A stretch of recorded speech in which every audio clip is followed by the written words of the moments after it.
Inter के परीक्षा में हो रहे बच्चों के साथ अत्याचार। आइए हम आज उसी को कर देते हैं खुलासा कि सचमुच में बच्चों के साथ अत्याचार हो रहा है कि बच्चों खुद कर रहे हैं अत्याचार, या बच्चों को यह कह दे कि बच्चों कर रहे हैं मनमानी। दरअसल बिहार के औरंगाबाद जिला के उपहारा थाना का एक मामला है जो कि वीडियो में देख रहे हैं। और आइए हम इस वीडियो में जो देख रहे हैं बच्ची, मैं इसी को एक्सपोज कर देता हूं। हालांकि टीचर और सिस्टम में कमियां तो थोड़ा नहीं बहुत ज्यादा है, लेकिन इस बच्ची में भी कमी कम नहीं है। जी हां, इस बच्ची में भी कमियां बहुत है। और यही बच्ची नहीं, बिहार के तमाम ऐसे बहुत सारे बच्चे हैं जिनमें बहुत सारी कमियां हैं। ये वही वाला एटीट्यूड, वही वाला शान और वही वाला घमंड जैसा कि स्कूल में उन्होंने दिखाते हैं। जाएंगे ना, अपनी राज है भाई, जाएंगे, आधे घंटा लेट हो जाएगा, क्या ही फर्क पड़ेगा।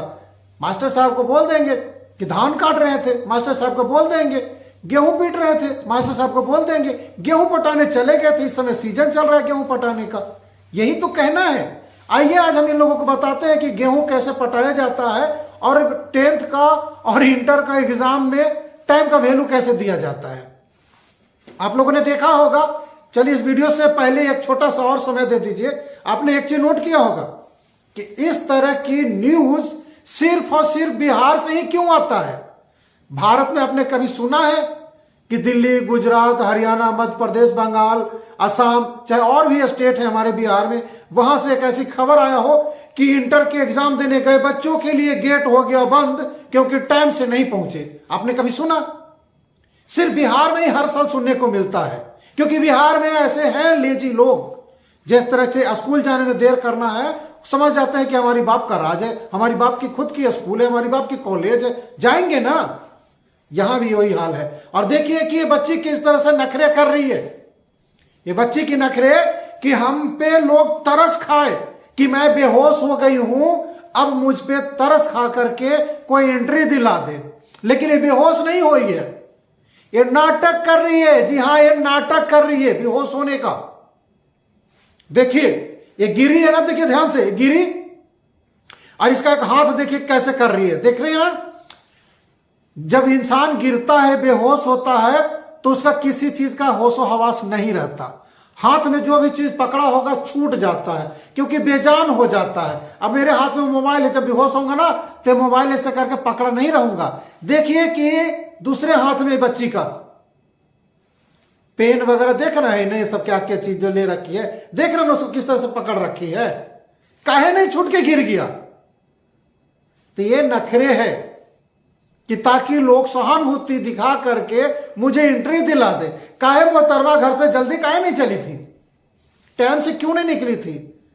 भाई जब किसी का इंटर का 10th का जब एग्जाम देना होता है, या किसी इंटरव्यू देना होता है, कोई विशेष काम पे जाना होता है, तो लोग ये सोच के जल्दी निकलना चाहिए कि कहीं मिस ना कर जाऊं। लेकिन नहीं, हमें तो चलना है भैया। अरे आपको पता होगा ना कि जिस रूट से मैं जा रही हूं या जा रहा हूं, उस रूट में व्यस्त ज्यादा होता है लाइन, तो थोड़ा जल्दी निकल जाए। नहीं जी, हम स्कूल तो ऐसे ही जाते थे। तो स्कूल नहीं है ना मोहतरमा, ही एग्जाम है। और एग्जाम जो लिया जाता है वो आपके स्कूल के टीचर के हिसाब से नहीं लिया जाता है।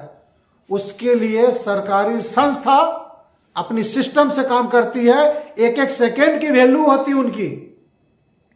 ये तो 11th का 12th का वो एग्जाम है, कहीं अगर वो एग्जाम देने चले गए यूपीएससी का, बीपीएससी का, तो वहां तो टाइम से सब कुछ एकदम चालू हो जाता है। बहुत सारे रेलवे का एग्जाम होता है, तमाम तरह के एग्जाम होता है, जो ऑनलाइन एग्जाम होता है, तो आपके हिसाब से नहीं चलेगा। वो कंप्यूटराइज होता है, वो टाइम टू टाइम कंप्यूटर चालू होता है और टाइम टू टाइम क्वेश्चन आता है, और टाइम से क्वेश्चन लैप्स भी हो जाता है। अगर आप उसका आंसर नहीं दिए तो क्वेश्चन भी लैप्स हो गया। तो ये सब चीजों को ज्ञान होना चाहिए। और बता दो कि मास्टर के लोगों की गलती, क्योंकि वो सब ये सब चीज के बारे में बताता ही नहीं है कि टाइम का वैल्यू कितना महत्वपूर्ण है, एक एक सेकेंड कितने वैल्यू होती है। हर कोई नहीं समझता। टाइम का वैल्यू वही समझता है जो टाइम से सब कुछ किया होगा, टाइम से नहाया होगा, टाइम से पूजा किया होगा, टाइम से खाया होगा, और टाइम से स्कूल और कॉलेज गया होगा। लेकिन यहां है ही नहीं वैल्यू टाइम की भाई।